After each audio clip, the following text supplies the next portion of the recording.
di segera direalisasikan ya, untuk kita bisa tatap muka kembali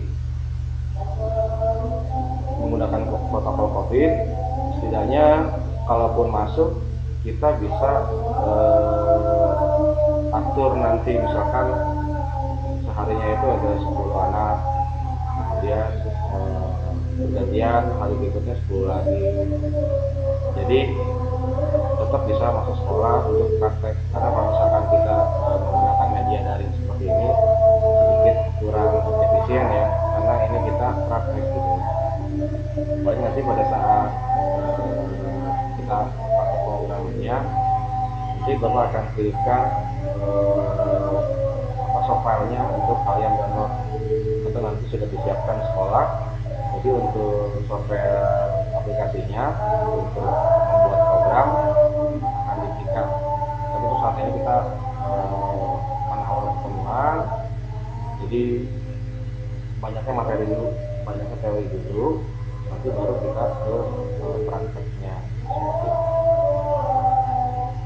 Waktu di SMP belajar komputer nggak dulu?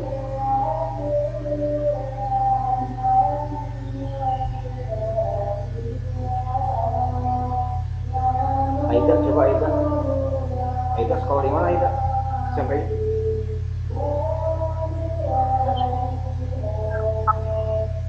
Di mana Aida? Suaranya kecil Aida. Di mana Aida sekolahnya? SMP-nya?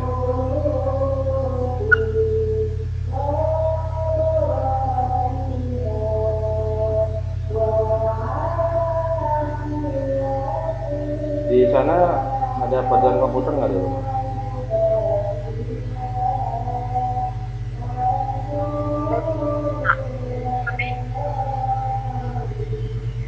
Belajarnya apa dulu di SMP komputernya?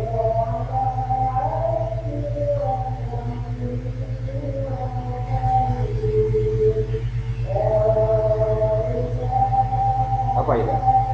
Belajar dulu di SMP.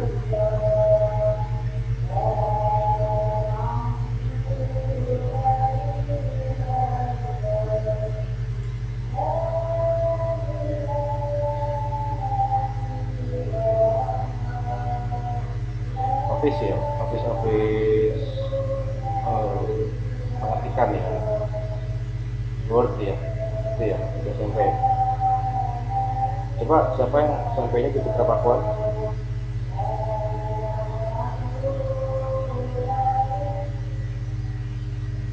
Yang sudah bergabung di rumah Bapak tanya, yang kalian SMP-nya di Putra Pakuan siapa coba? Buka mic-nya, kemudian kalian bicara.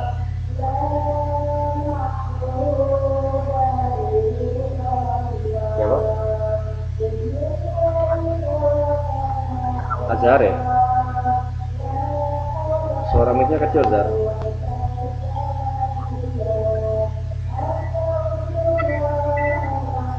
Muhammad Azhar Nawawi, Pak. Ya, kamu di Putra Pakuan ya? Ya. Dulu belajar apa dulu? Komputernya? Apa aja? Microsoft Word ya? Ya. Siapa dulu gurunya yang ngajar? Mati. Oh, Pak Medi. Ya. Oke, Bapak, saya tanya sama beberapa sampel teman kamu ya. Juga tadi ada yang dari Putra Pakuan. Kebetulan kenapa Bapak tanya dari Putra Pakuan? Karena Bapak kenal sama gurunya. Kira Bapak sudah bukan Pak Medi ya, ternyata masih Pak Medi gurunya. Pak Medi itu rekan Bapak ya di Putra Pakuan. Ya, jadi kurang lebih sama kalian itu. Sama mata pelajarannya dulu komputer, terus pelajarannya itu tentang Office ya, ada Office Word, Office Excel. Ada nggak yang kalian itu sempat belajar desain gambar, misalkan pakai Paint atau pakai Photoshop, pernah?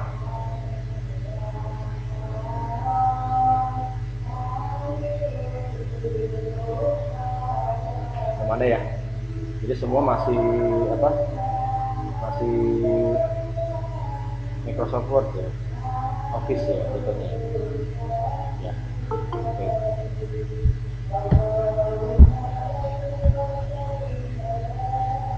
Karena beberapa sekolah itu ada yang menerapkan materi tambahan selain materi yang diberikan oleh pemerintah. Kalau dari pemerintah sudah pasti kita pakainya Office kalau untuk tingkat SMP ya. Di Office, kemudian di cara pengoperasian dasar komputer, cara menyalakan komputer seperti apa, ya kan? Kemudian apa? Cara menghidupkan, kemudian cara mengoperasikan. Mengoperasikan saya bukan mengoperasikan mengoperasi kayak dokter, bukan. Maksudnya pengoperasian itu adalah langkah-langkah kerjanya. Jangan sampai yang kamu kerjakan itu salah nantinya, ya kan? Contohnya pada saat menghidupkan komputer, apa sih langkah-langkahnya? Biasanya kalian pencet dulu CPU-nya, kemudian kalian tunggu loading screen, ya, loading screen, kemudian nanti muncul apa, login ya, form login user account, kemudian kamu masukkan user account-nya dan passwordnya, kalau ada passwordnya ya, juga ada passwordnya. Kemudian nanti dia akan muncul atau menampilkan tampilan sistem operasi kamu. Misalkan sistem operasi kamu itu menggunakan Windows 10 atau Windows 8 atau Windows, nah itu. Nah, setelah sudah masuk ke Windows itu, baru kamu gunakan komputernya. Kalau kamu mengoperasikan aplikasi Microsoft Office, kita dulu Excel segala yang lain-lainnya, itu bisa diklik start, tombol start di bawah atau di bawah. Jadi nanti all programs muncul program aplikasi yang akan kalian gunakan. Terus cara matinya gimana? Nah, cara matinya sama seperti langkah menghidupkan. Bedanya ketika kamu tekan start di taskbar bawah, kemudian muncul dia menunya, mobil turn off, kemudian oke, maka komputernya sudah mati. Itu pengoperasian. Nah biasanya di SMP dipelajari itu. Jadi selain sebelum kamu menggunakan software aplikasinya, kamu diajarkan pula untuk menghidupkan dan mematikan. Karena komputer itu kita nggak kayak TV, nggak kayak radio, nggak kayak PCD. Kalau misalkan menghidupin tinggal pencet, kalau mati tinggal mencet atau colok langsung dari kabelnya. Nggak bisa kalau komputer. Komputer tuh harus ada prosesnya agar pada saat menghidupkan kembalinya tidak terjadi error atau trouble. Gitu. Ya. Jadi menyalakan komputer dan mematikan komputer itu ada tahap-tahap. Jadi nggak bisa langsung dicek hidupkan, dicek matikan. Nah seperti itu, harus ada prosesnya, harus ada alurnya. Ya, kalau ditanya Pak laptop gimana? Apakah sama kayak PC? Ya sama kayak PC. Orang kamu mau menghidupkan dan mematikan handphone aja, ada langkah-langkahnya kan? Iya nggak sih? Iya. Jadi pada saat kamu mau menghidupkan handphone, tinggal dipencet tombol powernya, muncul loading screen-nya. Kemudian kalau mau mematikan, pencet lama, tahan sampai muncul nanti ada di situ apa namanya, logo atau icon untuk mematikan. Biasanya warna merah ya, merah bulat, tengahnya ada garis kayak gini. Nah, itu untuk mematikan. Apakah langsung dipencet lama terus mati? Bisa aja, cuman itu namanya hard reset, itu berbahaya kalau dilakukan. Nanti yang diserang adalah si prosesornya dan power supply. Kalau kamu di CKJ, kamu akan mempelajari itu ya, perangkat kerasnya. Tapi yang jelas menggunakan komputer ini sih untuk pengetahuan dasar aja. Kalau menggunakan komputer itu kita nggak seperti menggunakan alat-alat elektronik yang pada umumnya, yang kalau misalkan mau menghidupkan tinggal dipencet tombol on, kalau untuk mematikan tinggal pencet tombol off gitu. nggak seperti itu, dia harus ada langkah-langkahnya, harus ada prosesnya, nggak bisa dipaksa gitu. Ya itu paling untuk permulaan kita. Sekarang kita masuk ke materi ya. Yang baru login ke Bapak baru 10 orang.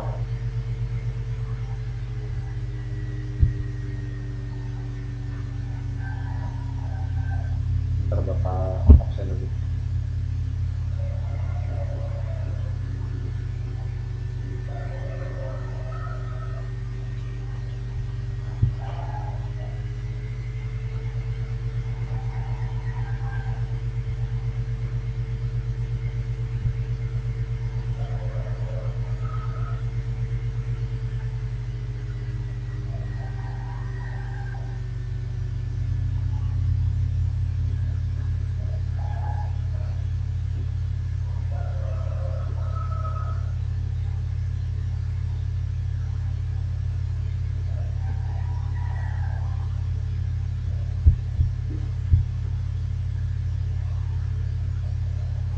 Nah ya banyak yang nggak ini ya, nggak masuk ya bro.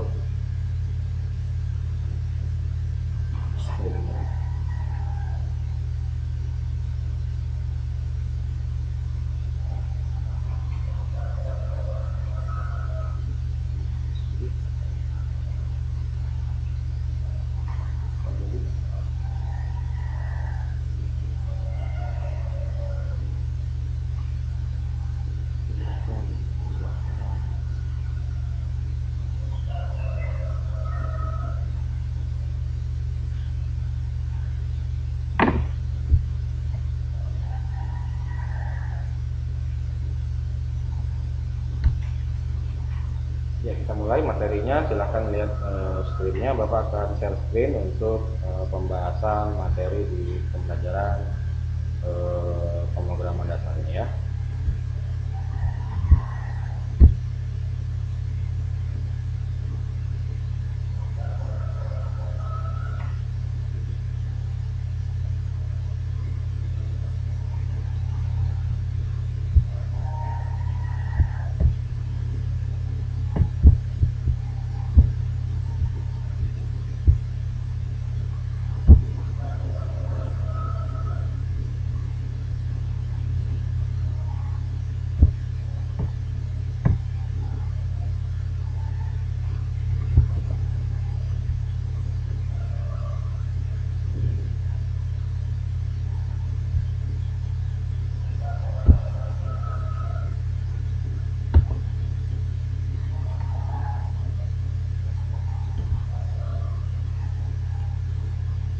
Oke, pemrograman dasar.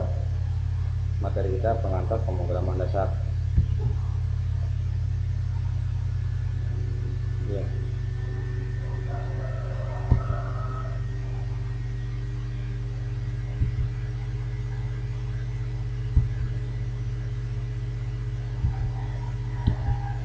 Nah, di sini ada diagram ya, alur dari cikal bakal pembuatan sebuah program.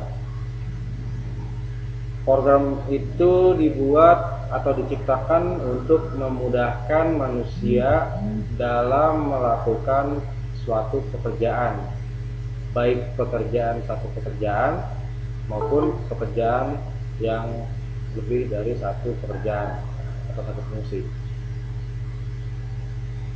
Sekali lagi, pemrograman diciptakan untuk memudahkan kerja manusia dalam melakukan suatu pekerjaan, baik satu pekerjaan maupun lebih dari satu pekerjaan.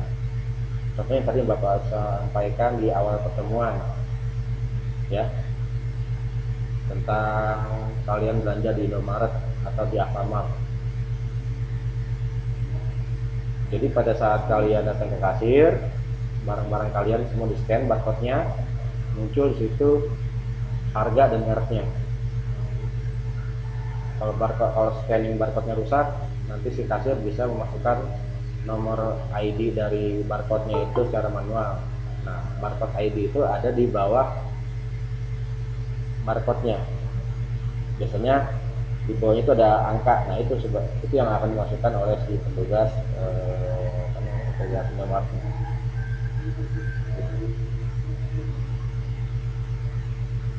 Nah, ketika suatu pekerjaan agar dikerjakan lebih mudah, kita bisa melihat poin pertama di atas, masalah. Masalah di sini bukan masalah kamu bikin masalah sama orang, bukan. Jadi masalah itu adalah masalah atau suatu suatu permasalahan atau suatu masalah yang belum ada problemnya. Nah, itu biar bisa dipecahkan.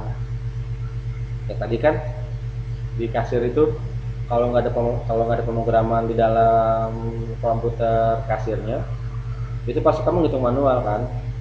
Ngitung manual, kamu catat nama produknya tadi, misalkan namanya sabun Lifebuoy, ya kan? Namanya sabun Lifebuoy. Kemudian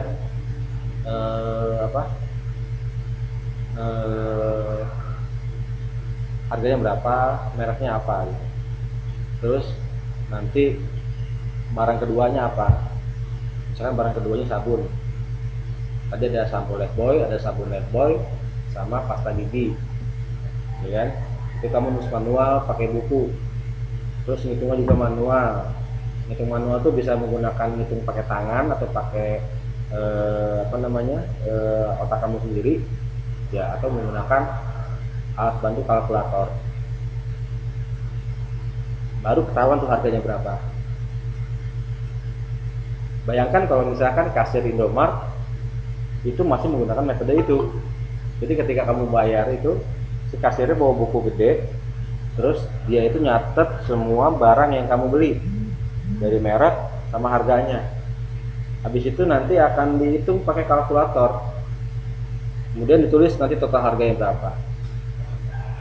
Akan terbayangkan ya, mau berapa panjang antrinya nanti itu, antrian dari kasir Indomaret itu. Yang ada nanti pelanggannya pada balik kanan atau pada pergi gitu, karena kelamaan. Karena konsumen itu kan butuh cepat, sesuatu yang cepat penyajiannya pasti laku. Selain murah ya, kalau murah udah pasti orang nyari barang murah pasti rame. Tapi kalau misalkan barang murah tapi pelayanannya lama, ditinggal orang, itu jadi masalah kan. Nah, itu maksudnya masalah di alur ini yang pertama ini, alur pemrograman ya ini, supaya si kasir itu cepat melayaninya, supaya si kasir itu banyak pelanggannya senang, ya sudah, dibuatlah sebuah program aplikasi yang dia itu fungsinya untuk menghitung dan menjumlahkan dan ngeprint, cetak. Bahkan sekarang canggih, pakai barcode. Si kasir nggak perlu lagi ngetik nomor ID-nya, kecuali alat scanningnya rusak yang Bapak bilang tadi. Kalau alat scanningnya rusak, ya dia harus mengetik manual si kodenya itu. Tapi kalau pakai scanner barcode kan enak, tinggal diarahin si barcode-nya, nanti muncul semuanya. Barang 1 masuk, barang 2 masuk, barang 3 masuk. Setelah selesai, kamu klik tombol selesai, nanti komputer akan otomatis menghitung, menjumlahkan. Nah, itu yang harus dibayarkan sama si konsumen. Udah, konsumen tinggal membayar. Tugas kamu cuman siapin kembalian aja. Nggak perlu lagi kamu nyatet lagi di buku besar, kelamaan. Makanya saya bilang tadi, fungsi si pemrograman ini untuk memudahkan pekerjaan manusia. Paham ya? Nah, itu yang maksud dengan masalah di sini. Jadi masalah di sini bukan masalah kamu nyari masalah sama orang yang ribut, bukan. Tapi masalah di sini adalah masalah yang tujuannya untuk memudahkan manusia. Seperti itu.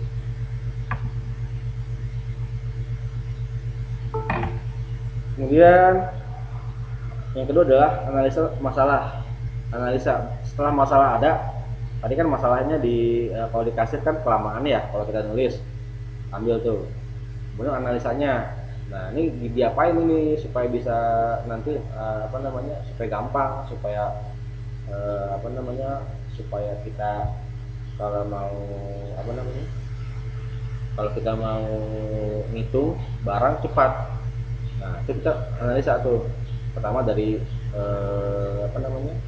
Dari merek barangnya, produk barangnya, tahun barangnya gitu kan. Nanti kita analisa. Analisa di sini berarti kita teliti gitu loh. Pemecahannya ya sudah pasti dari pemecahan ini kita akan memilih nanti pemrograman apa yang akan kita gunakan. Yang pasti yang mudah kalian gunakan, yang mudah kalian pahami. Gitu ya. Itu pemecahan. Masuk ke program. Nah, program di sini berarti kamu sudah masuk ke pemrogramannya, nanti kamu akan membuat program di sana menggunakan bahasa pemrograman. Nanti itu dijelaskan secara rinci ya. Ini kita hanya awal dulu aja. Kemudian setelah diprogram, kemudian masuk ke komputer.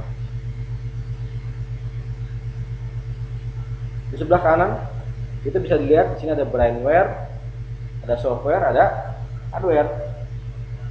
Brainware apa sih? Brainware adalah manusia. Ya. Brainware adalah manusia yang memiliki otak dan logika. Nah, analisa masalah, pemecahan itu tugasnya manusia. Karena manusia yang akan menyusun, ya, manusia yang akan nanti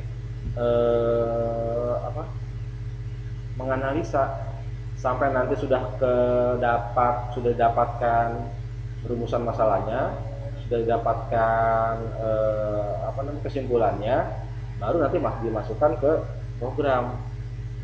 Program masukkan software, berarti perangkat lunak atau program aplikasinya.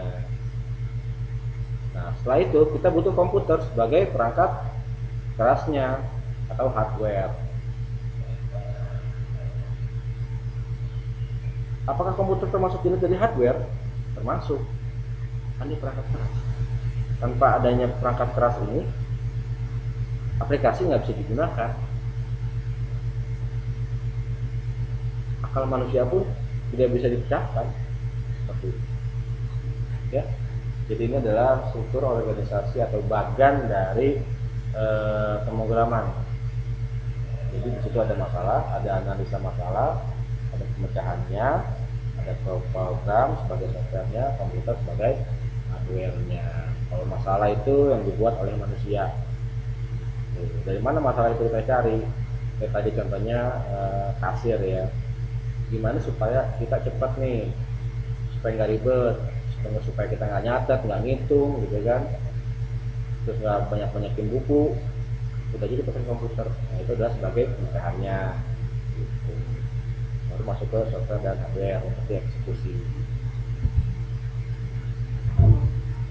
Oke, contoh masalah lain yang ada di contoh ini yang Bapak buat contohnya.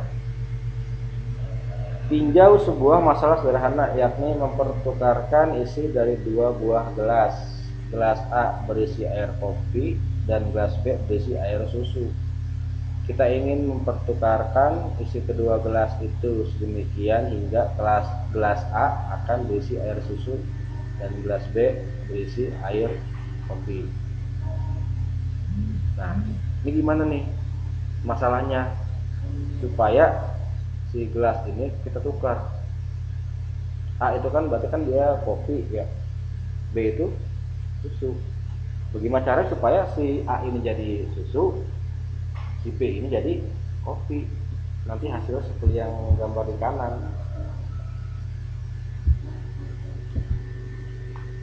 Berikut langkah pemecahan berikutnya, berikut ini ya. Jadi sebelum kita tukar, ini masih sama kayak tadi posisinya. Proses pertukarannya bisa dilihat di situ. Isikan nilai A ke dalam C. Ya, A masukkan ke dalam C. Kemudian isikan nilai B ke dalam A. Dari yang pertama tadi A ke C, berarti dari kopi ke C ya.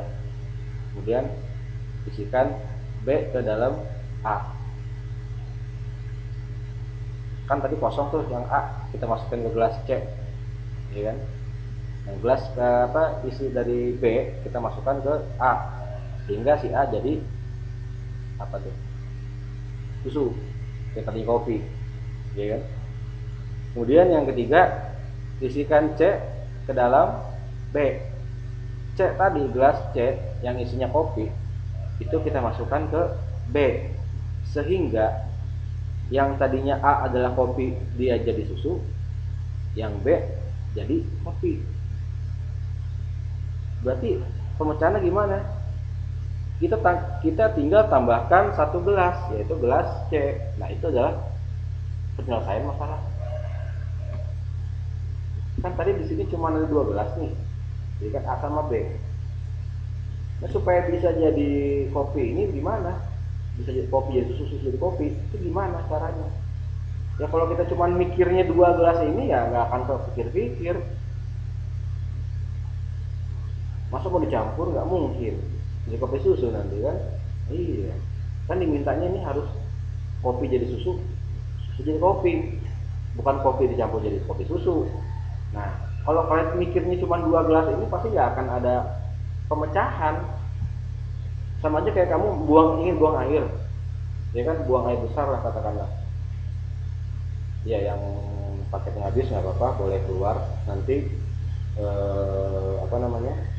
yang pemaparan hari ini, materi ini nanti akan disampaikan, akan direkam, kemudian akan disampaikan di YouTube. Nanti bisa dilihat di YouTube channel ya. Ya, terima kasih yang sudah kasih informasi. Saya mau melanjutkan. Ya, tadi yang Bapak bilang, sama kayak contohnya kamu mau buang air ya, buang air besar lah katakanlah, sudah mules banget kan. Tapi kondisinya di sana nggak ada WC. Apalagi rumah warga. Bener-bener kamu tuh seperti lagi posisinya di hutan gitu loh. Katakanlah kamu tersesat di rombongan, entah kamu habis main kemana, tiba-tiba kamu nyasar, terus kamu sudah seharian di tempat itu, di lokasi itu, kemudian kamu ingin buang air di hutan, mau nyari WC di mana, gitu kan?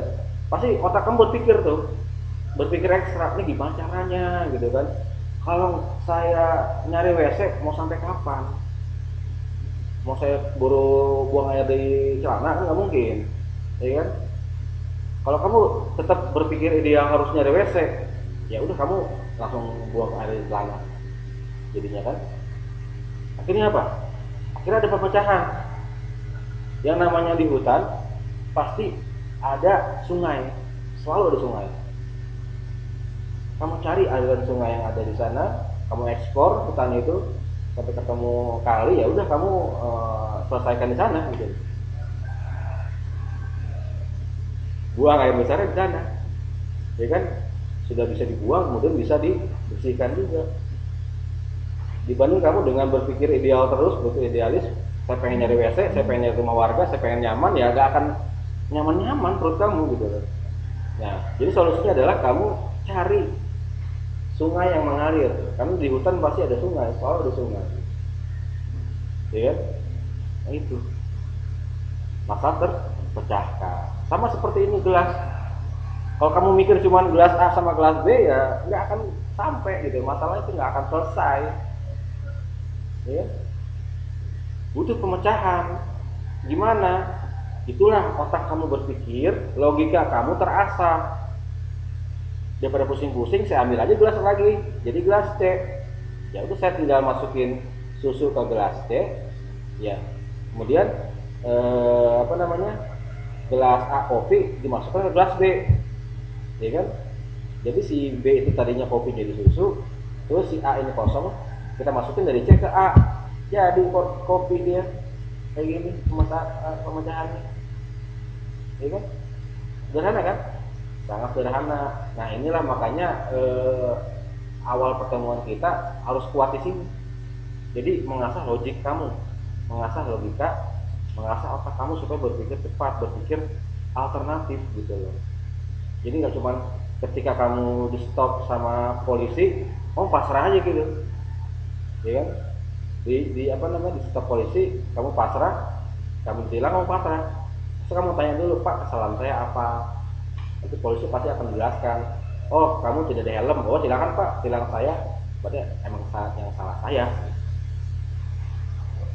Kalau misalkan kamu udah di stop polisi, kemudian ditilang, kamu pasrah gitu aja, ya udah, kamu nggak ada perlawanan. Ibaratnya kamu nggak ada pikiran supaya saya nggak bisa ketilang, gimana caranya. Kalau misalkan memang saya nggak pakai helm, saya ditilang, ya itu udah seharusnya ditilang. Tapi kalau misalkan ya kamu pakai helm di stop polisi, ditanya kesalahan saya apa Pak, helm kamu nggak standar misalkan, kamu bisa lihat helm saya ada SNI-nya Pak, kelar kan masalah. Tapi SNI di sini bukan SNI kamu bikin sendiri tulisan SNI, bukan. Maksudnya ada beberapa helm sekarang itu yang logo SNI-nya itu kecil, nggak besar. Biasanya kode SNI-nya itu timbul di belakang. Nah, biasanya polisi itu nggak ngelihat karena di belakang posisinya si SNI-nya itu. Biasanya polisi hanya melihat di sebelah kiri atau sebelah kanan si helmnya. Ketika kamu lihat, perlihatkan ke polisi, Pak ini ada SNI. Udah, berarti polisi nggak akan hilang kamu. Ketimbang kamu pasrah gitu aja, oh iya saya nggak pak, saya helm saya nggak standar Pak, dia bilang saya aja, itu nggak bisa kayak gitu. Jadi nggak ada perlawanan, ibarat bukan perlawanan sini, tapi tidak ada solusi gitu supaya kamu nih nggak salah, tapi bener-bener nggak salah gitu loh. Bukan nggak salah tapi salah salahin gitu. Di sini ada tahapan pelaksanaan pembuatan program. Yang pertama adalah algoritma, yang kedua adalah program dalam bahasa tingkat tinggi, ketiga adalah program dalam bahasa mesin. Oke. Nah, apa sih ini semua? Algoritma itu berarti alur. Ya, algoritma itu alur yang tadi kita bahas. Kalau misalkan saya mau mindahin kopi sama susu dari A ke B, tadi penanganannya adalah kita tambahkan satu gelas jadi C, tinggal kita tukar aja terus sehingga si kopi sama si susu sudah tertukar kan. Nah, itu adalah alurnya. Nah, berarti dia masuknya ke algoritma. Jadi gitu, setiap kali kita bikin program, kita mikirin dulu nih, kita bikin program apa, kemudian pemecahannya gimana, terus cara pengoperasiannya gimana. Nah itu harus kita pikirkan, gimana ada algoritma. Kemudian masuk ke program dalam bahasa tingkat tinggi. Bahasa tingkat tinggi ini bukan bahasa yang dimengerti manusia ya, tapi bahasa yang tersusun di bahasa pemrograman. Dia mirip seperti bahasa Inggris ya. Contoh misalkan kalau di pemrograman Pascal itu ada namanya Urid-Learn, berarti untuk menulis Urid-Learn ya, Urid berarti kan nulis ya, termasuk Urid-Learn. Kemudian ada Read-Learn ya, itu membaca. Jadi masih ada hubungannya dengan bahasa Inggris kok, tapi mungkin nanti ada kode-kode yang mungkin kamu harus paham. Kenapa disebut bahasa tingkat tinggi? Karena ini bahasanya dicampur dengan dengan kode-kode simbol gitu. Ada namanya titik dua, ada yang namanya titik koma, ada yang namanya kutip, ada kutip satu, ada sama dengan, dan lain sebagainya. Nah, ini jadi antara bahasa manusia dengan bahasa yang saya bilang tadi, bahasa kode ya, bahasa kode pemrograman digabung. Makanya dinamakan dengan program dalam bahasa tingkat tinggi. Itu maksudnya saya. Ya. Kemudian masuk ke program dalam bahasa mesin. Nah, kalau sudah masuk ke dalam bahasa mesin ini sudah bukan lagi bahasa yang dimengerti oleh manusia. Biasanya ini sudah bahasa digital yang dia itu bahasanya terdiri dari 0 dan 1. Jangan biner maksudnya. Kemudian yang terakhir adalah operasi. Operasi di sini adalah baca, tulis, hitung, perbandingan dan lain sebagainya. Berarti ini adalah eksekusinya. Jadi si program ini kita gunakan untuk menulis, untuk menghitung, untuk membandingkan dan lain sebagainya. Ibaratnya ini adalah outputnya. Algoritma adalah alur dari tadi ada bahan, masalah, dipecahkan. Itu algoritma.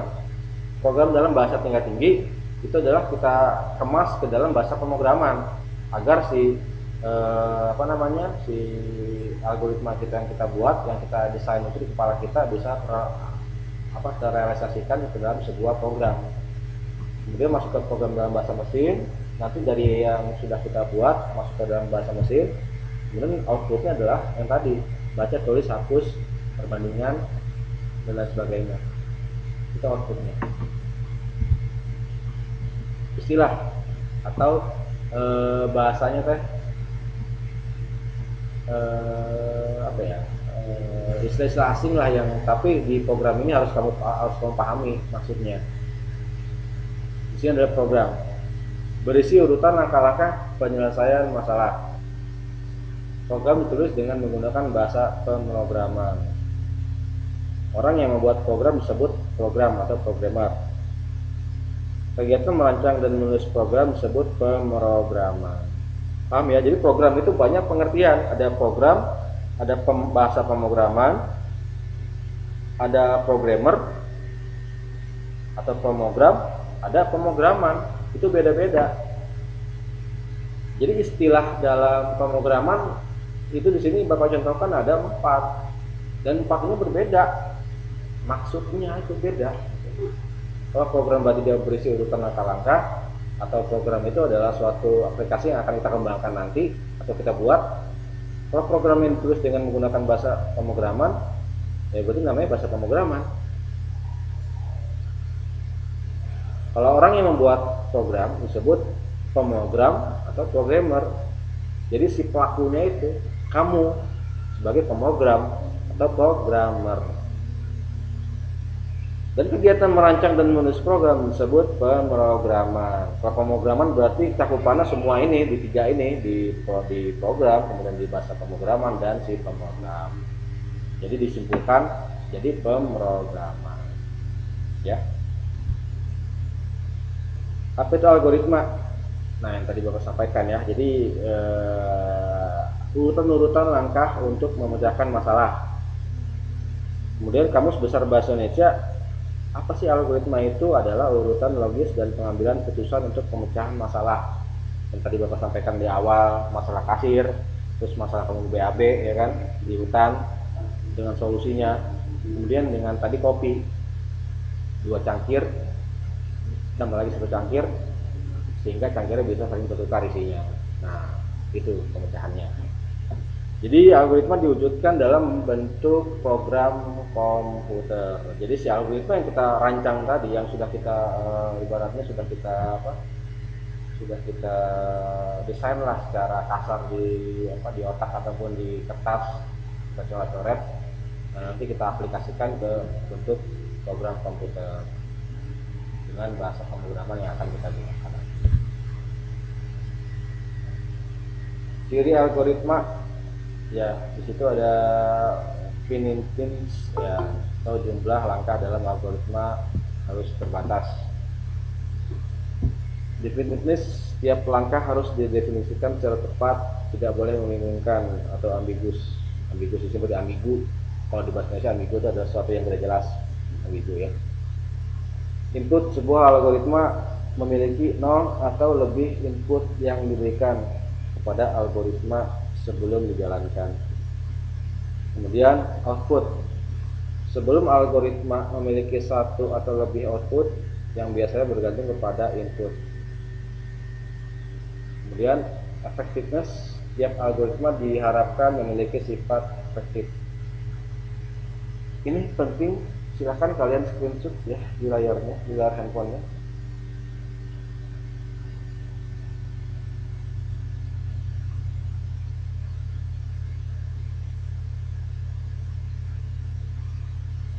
Bapak akan bahas sedikit ya. Dari yang pertama, jumlah langkah dalam algoritma harus terbatas di finiteness ya. Kenapa jumlah langkah-langkah algoritma harus terbatas? Jawabannya gini, agar program yang akan kamu buat nanti tidak melebar. Melebar di sini bukan jadi besar, bukan. Maksudnya melebar di sini adalah nanti masalahnya jadi banyak. Masalah jadi bercabang-cabang, akhirnya program kamu gak akan pernah selesai. Kamu akan terpaku sama algoritma kamu sendiri. Kamu akan terpaku pada logika kamu, pada desain kamu, pada coret-coret kamu di kertas. Terus aja kamu ngotret, terus aja kamu membayangkan tanpa adanya realisasi. Makanya harus dipersempit, harus dibatasi ya jumlah langkah-langkah algoritmanya itu. Kayak tadi kan Bapak contohkan kamu ingin buang air besar atau buang air di sebuah hutan ya. Nah, kamu harus berpikir cepat. Kamu harus berpikir saya harus mencari air mengalir.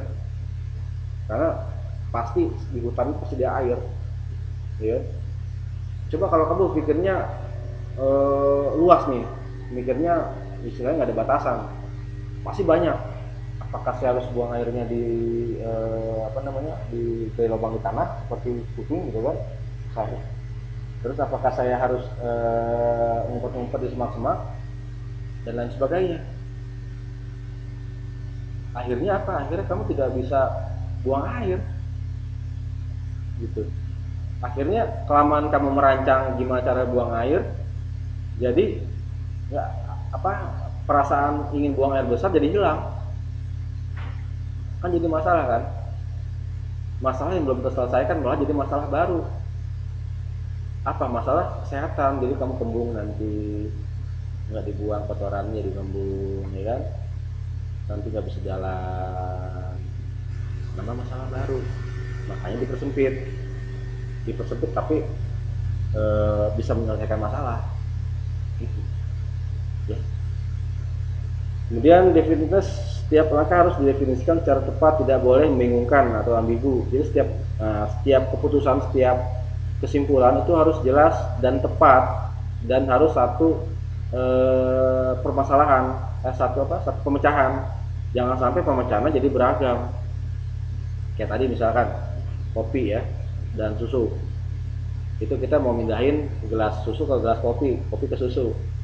Itu kan kalau simpelnya tadi ngambil gelas satu jadi gelas C, tinggal kita kasih satu ke gelas C, kemudian tinggal kita tukar gitu kan. Itu yang paling gampang. Dan sampai kamu berpikir gini, apakah saya harus menambahkan 2 gelas, 3 gelas, atau 10 gelas? Terus caranya bagaimana?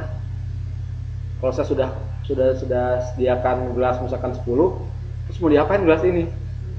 Terus gelasnya harus terbuat dari apa? Apakah ditahan panas apa enggak? Ujungnya apa? Ujung-ujungnya kopi yang tadi 2 itu sama susu tidak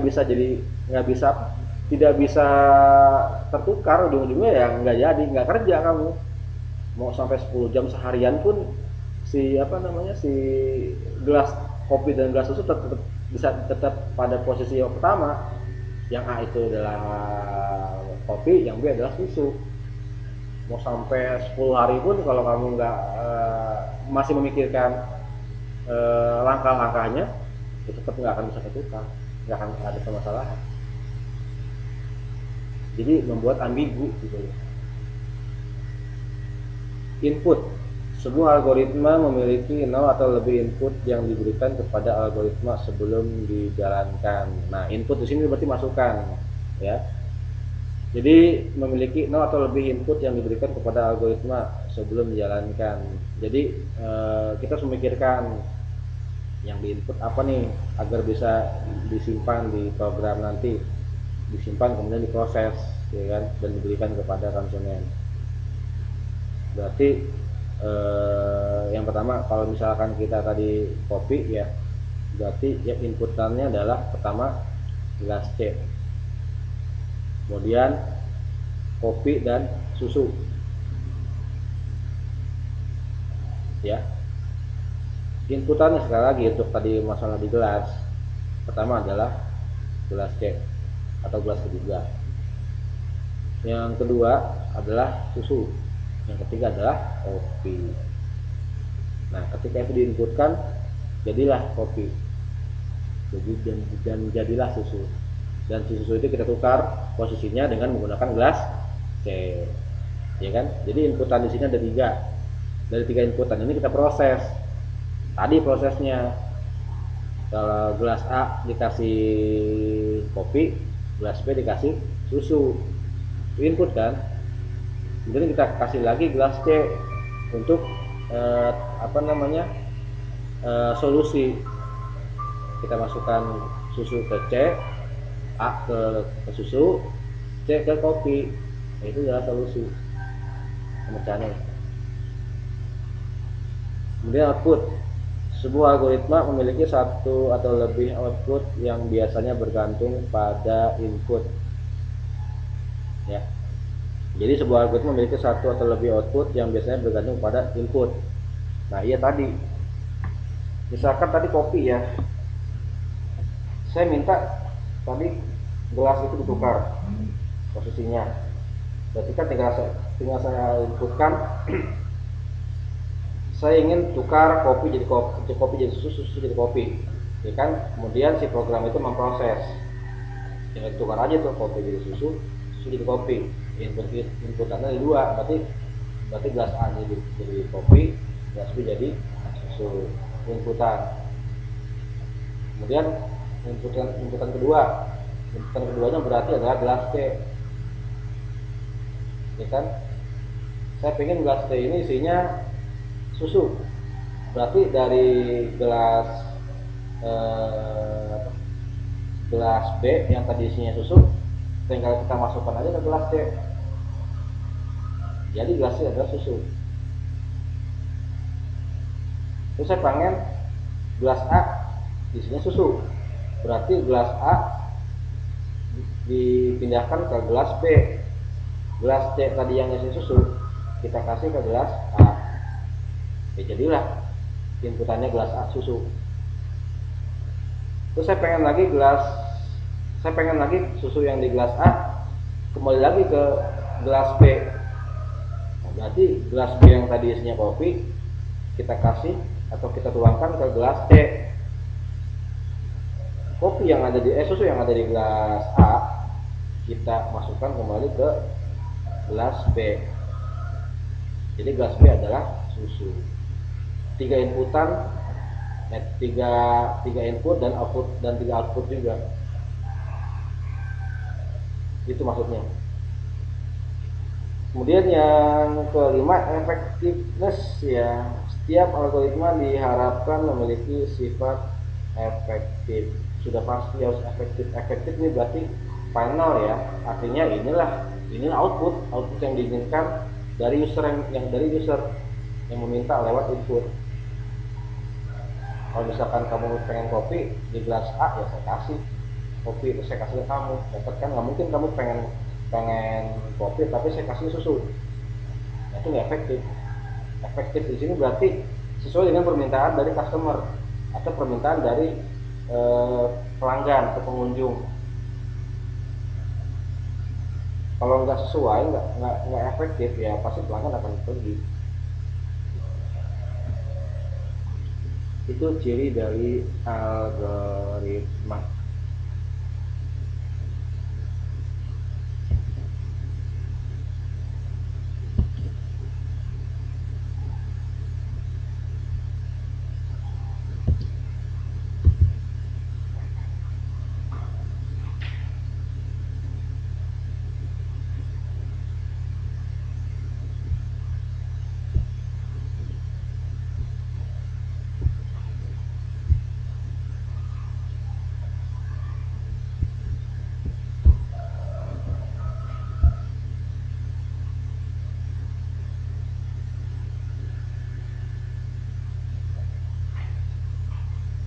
Ya, untuk pertemuan pertama mungkin itu dulu ya, karena sebenarnya masih panjang pembahasan kita, tapi kamu harus tahu dulu harus tahu dulu dasarnya tadi Bapak sampaikan, yaitu pertama kita harus tahu dulu program itu apa sih.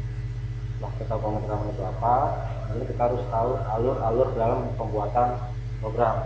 Yang pertama tadi adalah masalah, ya. Kedua adalah penyelesaian ya.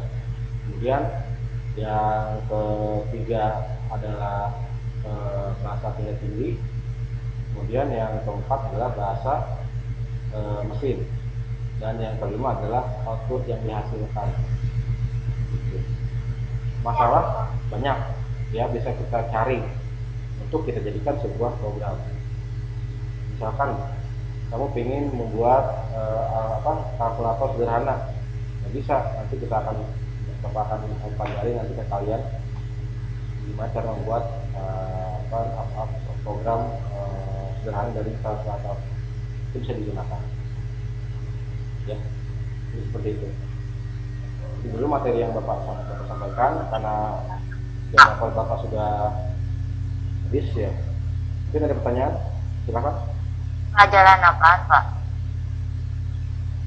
Ya Rivaldi, Bapak sudah jelaskan tadi di awal, Bapak itu pelajarannya produktif ya, pemrograman materinya ya. Terus Bapak sudah cek juga tadi mata pelajaran kita adalah pemrograman ya. Lagi Rivaldi yang menanyakan? Tidak ada. Oke, coba yang lain mungkin tentang pemrograman, silakan. Ini karena kita pertemuan awal ya, jadi Bapak nggak kasih materi langsung banyak ke kalian, takut kalian pusing. Jadi ini baru ibaratnya kulitnya dulu lah, sebelum kamu nanti Bapak kasih jelasnya di dalam tentang pemrograman. Ada?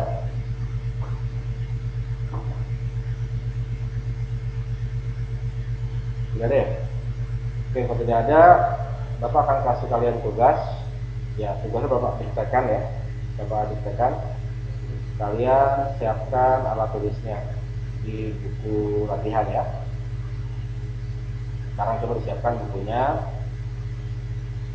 Bapak akan diktekan soalnya ya. Silakan.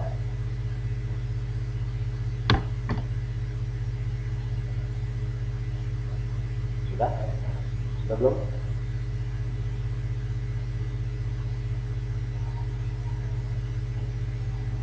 Sudah ya? Oke, coba dengarkan baik-baik ya. Soal yang pertama adalah, apa yang kamu ketahui tentang pemrograman? Pertama, sekali lagi, apa yang kamu mengetahui tentang pemrograman?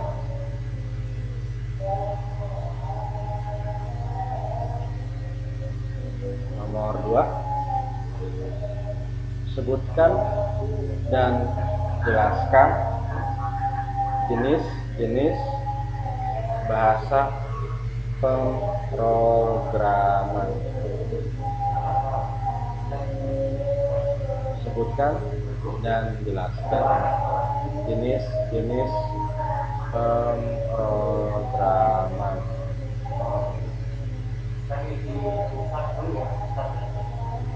Kemudian nomor 3,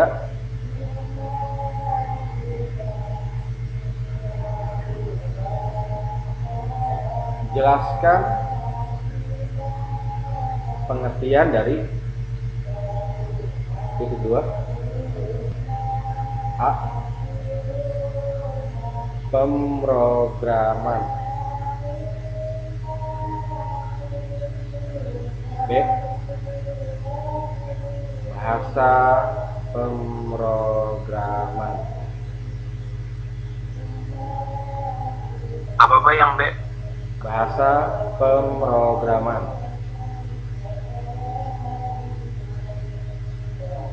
Kemudian yang C, pemrogram atau programmer. Yang C, pemrogram atau programmer.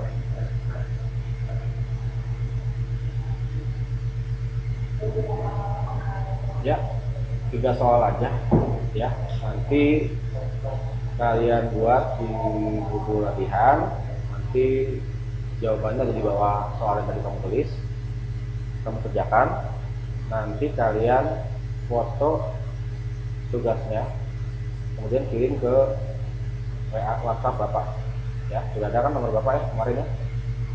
japri aja ke Bapak. Jangan lupa untuk mencantumkan nama, karena kadang-kadang di WhatsApp itu nggak ada nama akunnya. Seperti itu. Oke, jelas? Ada lagi yang mau tanyakan sebelum Bapak selesaikan? Pak. Ya, apa? Tulis soalnya di mana, Pak? Tadi kan sudah ditekan kan? Ya. Jadi soal yang tadi ditekan, ya, itu nanti jawabannya di bawahnya, di buku tulis. Paham nggak? Paham ya? Jadi yang tadi Bapak diktekan, itu kan tadi Bapak suruh di buku latihan kan? Nah, jadi jawabannya ada di bawah soal yang kamu buat tadi. Jadi atasnya itu latihan soalnya, bawahnya jawaban. Jadi bisa antara latihan dengan antara soal dengan jawaban. Jelas? Jelas ya? Ada lagi mungkin yang mau bertanya?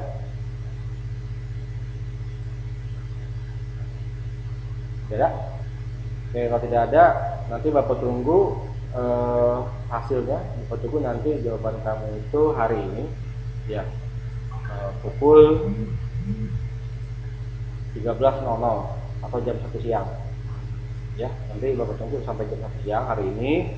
Jangan lupa difoto kemudian dikirim ke WhatsApp Bapak.